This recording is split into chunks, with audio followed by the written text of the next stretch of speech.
South India shopping mall, the wedding మంత్ర, సరికొత్త wedding collection, south India shopping mall. Krishnaraju గారు ఇంకా non veg అంటే ఆయనకి మహా ఇష్టం కదండి. ఎక్కువ నాన్ వెజ్ ఇష్టపడేవారు అయితే? అంటే కృష్ణరాజు గారికి అన్ని ఇష్టం. వెజిటేరియన్ ఎంజాయ్ చేసేవారు. ఏదైనా ఫుడ్ ఎంజాయ్ చేసి ఆయన తినటం, అందరికీ పెట్టడం అంటే చాలా ఇష్టం ఆయనకి. ఫుడ్ అన్నీ నాన్ వెజ్లో ఎన్ని రకాలు ఉన్నాయి అన్నీ. ఇంకా తర్వాత కొన్ని స్లోగా తగ్గించడం. బాగా తినేవారు కదా, తర్వాత డైట్ అని కొంచెం కొన్ని నాన్ వెజ్ ఎక్కువ తినేవి, కొంచెం క్వాంటిటీ తగ్గించి తినేవారు. ఎవరైనా ఫ్రెండ్స్ అడిగారు, కృష్ణరాజు గారు మీరు ఎంత బాగా తినేవారు, ఏంటి ఇప్పుడు తగ్గించమంటే 7 జన్మలు సరిపడగా తినేసాం, ఇప్పుడు తగ్గిస్తే ఏం కాదులే అనేవారు అనమాట. అట్లా ఫుడ్ లాస్ట్ వరకు కూడా ఆయన జీవితంలో ఎప్పుడు డైట్ అంటే తెలియదండి. కృష్ణరాజు గారికి ఇష్టం లేదు ఎవరైనా చేసినా కూడా. ఆఖరికి అబ్బాయి ప్రభాస్ని కూడా, బాబు నువ్వు అసలు డైట్ చేయొద్దు, బాగా తిను, కాకపోతే క్యాలరీస్ బర్న్ చేసుకో అని చెప్పేవారు అనమాట. ఆ టైంలో లాస్ట్ వరకు ఆయన ఆ స్ట్రెంత్ అలా. సార్ వెళ్ళిపోయే ముందు ఎప్పుడు కలిశారు ప్రభాస్ గారిని? అసలు మీరు కోవిడ్ వచ్చాక బయట కలవటం తక్కువైంది కదా. ఎవ్రీ వీక్ బాబు వచ్చి ఇక్కడే కూర్చుండేవారు. అంటే పెదబాజీకి ఎప్పుడూ చుట్టూ మనుషులతో అంతమందితో ఎప్పుడూ అలవాటు. సడన్గా నాకేమో చాలా భయం అనమాట. అసలు ఎవరిని రానియటం కానీ, తలుపులు కూడా కొన్ని రోజులు వేసేసి ఎవరిని అసలు రానిలేదు. చాలా కేర్గా చూసుకున్నాం. అంటే ఆ సంఘటన మీకు తెలుసు కదా, ఆ టైంలో ఎవరైనా ఏదైనా అనుకోకుండా ఏదైనా జరిగినా భార్యని చూడలేరు, పిల్లల్ని చూడలేరు, ఫ్యామిలీని చూడలేరు. అలాంటి సిచ్యువేషన్ ఎవరికి రాకూడదు జీవితంలో.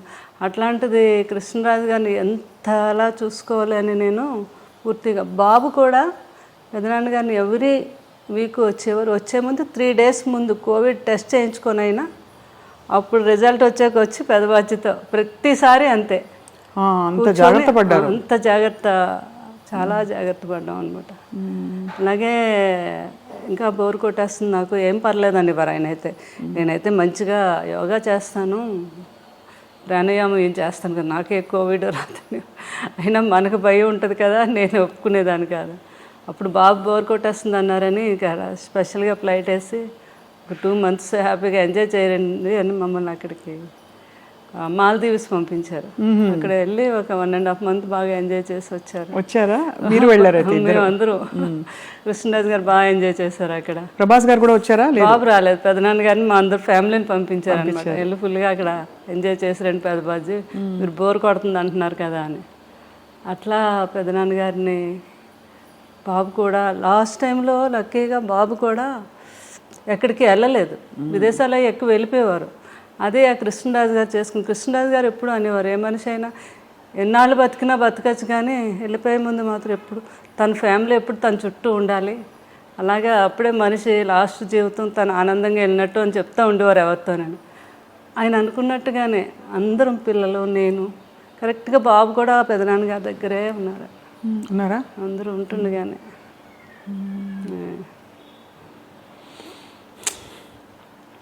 ఎంత మీరు మీ వివాహం అయ్యే టైంకి సార్ ఆల్మోస్ట్ బాగా పెద్ద స్టారా సినిమాలో కదా? అంతే కదా. ఆ తర్వాత వారి స్టార్డమ్ గురించి అప్పుడు మీకు తెలుసా? ఇంత పెద్ద స్టార్ అసలు చేసుకోవడం ఎందుకు. నాకు మెయిన్ కృష్ణరాజు గారు, మా మదరాలు చెప్పేవారు అనమాట, ఆయన సినిమా యాక్టర్ కాదు, బయట కూడా చాలా గొప్ప వ్యక్తి. ఎంతోమందికి ఆయన సహాయం చేయటం, ఎవరైనా పెళ్ళిళ్ళు చేసుకోవాలన్నా చేయటం, వరద బాధ్యతలకని. అది నాకు బాగా ఆయన అప్పటి నుంచి ఆయన అంటే నాకు చాలా ఇష్టం అనమాట. ఆ ఇష్టం మీద పెద్దవాళ్ళు వీళ్ళందరూ అన్నా కూడా మెయిన్ నేను ఒప్పుకొనే చేసుకున్నాను కృష్ణరాజు గారు. పెద్దవాళ్ళని ఎవరన్నారు అంటే ఇంట్లో వాళ్ళనా? మా అమ్మగారు అన్నారు. ఎందుకు అంత పెద్ద వయసు తేడా కదా, కొంచెం ఉంటుంది కదా మదర్కి, ఎవరికి ఉంటుంది గ్యారెంటీ అంటే మాత్రం లేదు నేను ఏమైనా కృష్ణరాజు గారిని చేసుకుంటాను ఆ ఇష్టం మీద. అది ఆయన వ్యక్తిగతంగా కూడా నా గురించి తెలుసుకొని చేసుకున్నారు. తన నిజంగా నన్ను ఇష్టపడుతుంది అని వాళ్ళ కజిన్ వచ్చి చెప్తే అదే అండి చాలా అంటే గొప్ప విషయం. వారి అంటే ఆల్మోస్ట్ మీకు అంత వయసు వ్యత్యాసం వల్ల మిమ్మల్ని చిన్న పాపలా చూసుకుని ఉంటారేమో, చిన్నపిల్లలాగా. ఇంటమ్మాయి నన్ను చిన్నపిల్లలు అలా అంతకన్నా ఎక్కువగా ఆయన నేను పిల్లాడిలా చూసుకున్నాను. అది తల్లిలా చూసుకున్నారు మీరు, అంత వయసు వ్యత్యాసం. ఎవరు వచ్చి అడిగినా మా 3 పిల్లలతో పాటు నలుగురు పిల్లలు అనేవారు, 4వ వాడు నేను అని. అలా అంత బాగా ఆయన్ని ఎక్కడికి వెళ్ళిన ఫుడ్ అని అది అని, అంటే ఆయన వదిలే ఎప్పుడు ఎక్కడికి, అంటే ఆయనకు భోజనం కుదురుతుందో లేదో, ఆయనకి ఇది అంత ఎవరో ఏదో అనుకుంటారేమో అనేది లేదు. నాకు కావాల్సింది ఏంటంటే ఆయన బాగా నేను చూసుకోవాలి, అదొక్కటి ఆలోచించేదాన్ని నేను ఎక్కువగా. మీరు క్యారియర్ కట్టి పంపించేవారా షూటింగ్లు అన్నిటికీ? బాగా పెద్ద క్యారియర్, అందరూ ఓల్డ్ మంది ఉంటారు. అది ఎప్పుడు క్యారేజ్ వస్తుందా అని అక్కడ మేడం ఎప్పుడు పంపుతారని ఏదో చూస్తూ ఉండేవారు అక్కడ. అందులో మీ రాజుల వంటకాలన్నీ కూడా చాలా రుచిగా ఉంటాయి కదా. చేపల పులుసు, బిర్యానీ, రొయ్యల కూర, అన్నీ టేస్టే. అందులోకి ఈ సీజన్లో వచ్చే పులుసు, చేప పులుసు అంటే అవునవును చాలా కృష్ణరాజు గారికి, ప్రభాస్ గారికి ఇద్దరికి ఇష్టం అండి. ఇంకా ఈస్ట్ వెస్ట్లో మంచి చేప పడింది అంటే మన ఇంటికి వచ్చేయాలి. అది కృష్ణరాజు గారు ఏమో, నాకు కృష్ణరాజు గారే నేర్పించారు. మాకు అటు ఆంధ్ర సైడు ఆ పులుసు చేప అది అంత తెలియదు మాకు. మాకంతా అటు సీ ఫుడ్ ఎక్కువ అలవాటు మాకు. మాకు అటు అదే అలవాటు అనమాట. ఏది వంజరం చేపని, కోనేం చేపని, ఆ టైప్ ఆఫ్ మేము ఎక్కువ. కానీ ఇటు రాజుగారి వాళ్ళు అయితే ఇంకా అన్నీని వాళ్ళకి ఏ సీజన్లో ఏ ఫుడ్ వస్తుందో ఆ సీజన్ ప్రకారంగా తిన్నాం. అది ఈ సీజన్లో వస్తుందండి పులుసు అని, చాలా ఫేమస్ అది. అవును, అది ఆ తండ్రి కొడుకులు ఇద్దరికి ఇష్టం. ఆ కృష్ణరాజు గారు నాకు నేర్పించారు అది ఎలా చేయాలి ఏంటి.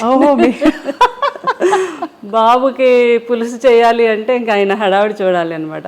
పెద్దబాజీ ఈరోజు నాకు చీట్ డే, ఈరోజు తినేస్తాను అంటున్నప్పుడు డైట్ చేస్తారు కదా, అంతే. ఇంకా పులుసు చేప తయారు చేపించేసి అది ఒక వీడియో కూడా చేశాను నేను అప్పుడు. ఏంటంటే రుచి చూసేవారు కాదు, స్మెల్ ఉప్పు సరిపోయిందో లేదో వాసనతో చెప్పేసి ఉప్పు సరిపోయింది.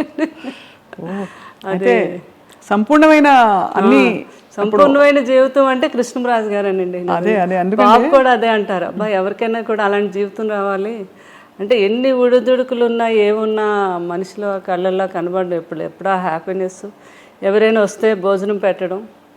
ఇంకా ఏంటంటే ఆయన ఫ్రెండ్స్ వాళ్ళు లండన్ డాక్టర్స్ అందరూ ఫ్రెండ్స్ ఎప్పుడైనా ఇండియా వచ్చినప్పుడు, హైదరాబాద్ వచ్చినప్పుడు కృష్ణరాజు గారు మీ ఇంటికి వస్తున్నానంటే ముందు వాళ్ళని అడిగి తెలుసుకుంటారు, మీరు ఏం తింటారు, మీరు మటన్ ఇష్టమా, మీకు చికెన్ ఇష్టమా, అలా అవి వాళ్ళకి ఇష్టాన్ని తెలుసుకుని అవి నాతో తయారు చేయించి పెట్టించి ఆయనే స్వయంగా వడ్డించాలి. మళ్ళీ కొంతమంది కాంబినేషన్, మా ఇంట్లో బిర్యానీ, పులావ్ రసం అంటాం, రసాన్ని కూడా ఒక స్పెషల్గా చేస్తాం. ఆ కాంబినేషన్ చాలా బాగుంటుంది, పులావు రసం కలిపి. చాలా మందికి తెలియదు కదా. అవునవును. ఆయన తిని ముందు కొంచెం పులావ్ వేసుకోండి, అందులో కొద్దిగా చేపల పులుసు వేసి ఇంత రసం వేసుకొని తినండి అంటే ఆ టేబుల్ మీదే వాళ్ళకి వంట అక్కడికక్కడ తయారు చేసి పెట్టేవారు అనమాట.